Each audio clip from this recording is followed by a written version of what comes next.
Hey, so remember when I made that ranking video for Klasky Csupo's logos last November? Well, first of all, huge thanks for all the positive feedback you gave it.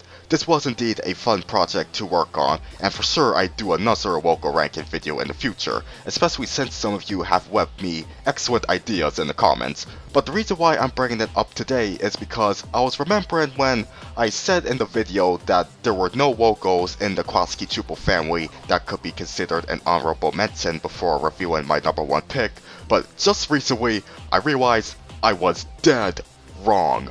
I completely neglected to mention the logo to Klasky Csupo's very short-lived adult animation division, Global Tantrum.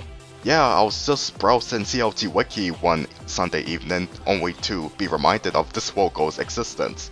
Now, before I play the logo, just wanna give a warning to those who may suffer from seizures, because this guy moves around as if you basically take the hyperactivity of the main Klasky Csupo logos and add just an extra teaspoon of crack! Okay, Smokey, roll 'em!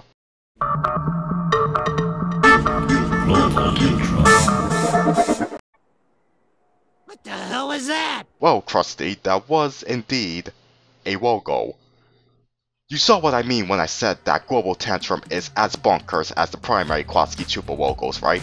It mostly consists of this noisy, glitchy, hardly readable green text and Planet Saturn-like symbol jumping around, flossing like a dying light bulb, and only making its name clearly visible for 1 second before going back to acting like a frisky cat. In other words, this logo is having one hell of a tantrum indeed. Perhaps it's super jealous that it doesn't have the luxury of being a superstar in the YouTube logo community like Splaat. Who knows? I am not jealous! Lies! As for the audio department, we have an honestly addictive techno beat accompanied by a robotic voice saying the division's name.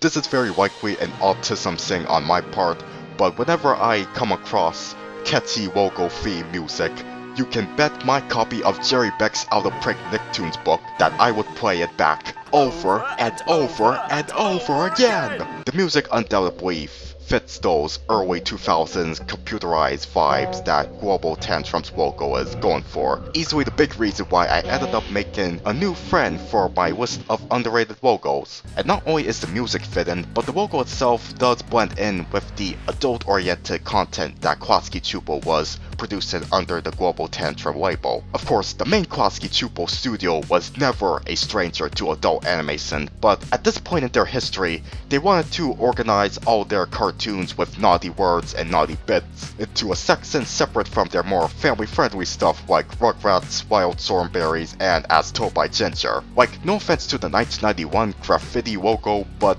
regarding its inclusion on something like Duckman, by the way, rest in peace Everett Peck, it might feel a little too whimsical to follow such a cynical comedy as That's So.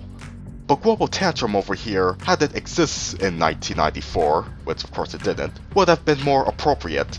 This logo is essentially the dark and gritty reboot of both Splaat and Graffiti. Unfortunately, most of Global Tantrum's projects were pilots that ended up being rejected and obscure, which explains why the logo is almost never talked about. The closest thing to an actual recurrent series they've done were Immigrants, which got its 6-episode run on Spike TV in 2004 totally scrapped, so it ended up as a movie in 2008 instead, and some Flash cartoon called Bukowski, which can currently be found on Klasky Csupo character designer Laszlo Nozdek's YouTube channel. As for all those pilots, they just friggin' disappeared recently. Gabor Csupo used to have the Global Tantrum pilots like You Animal and Stinky Pierre uploaded to his channel, but for whatever reason he privated them, along with the standalone episodes of Immigrants. So yeah, it's safe yet unfortunate to say that my interest in really experiencing these hidden adult cartoons from Klasky Csupo came in a little too late. Oh well, at least I still have Duckman. In conclusion, while I am guilty of not checking out most of Klasky Csupo's obscure adult pilots sooner, at least I had the sweet chance of noticing its Global Tantrum logo's freaky yet amusing aesthetic. Though I still feel bad for not thinking of it once during the making of my Klasky Csupo logo ranking video. Oh well. Oh, and in case you're wondering how I'd rank it alongside the main logos, honestly, I'd place it in between the bland 2016 variant and the original Splaat logo. Slightly less creative than the 1998 logo, but infinitely more lively than that. Alrighty, that's all folks. Be sure to let me know your thoughts on the global Tantrum logo down in the comments, and as always, remember to like, subscribe, and hit the bell. Remember, I'm on the road to 5,000k. 5k. Yeah, that's the proper way to abbreviate it. Yeah, thanks everybody, and take care.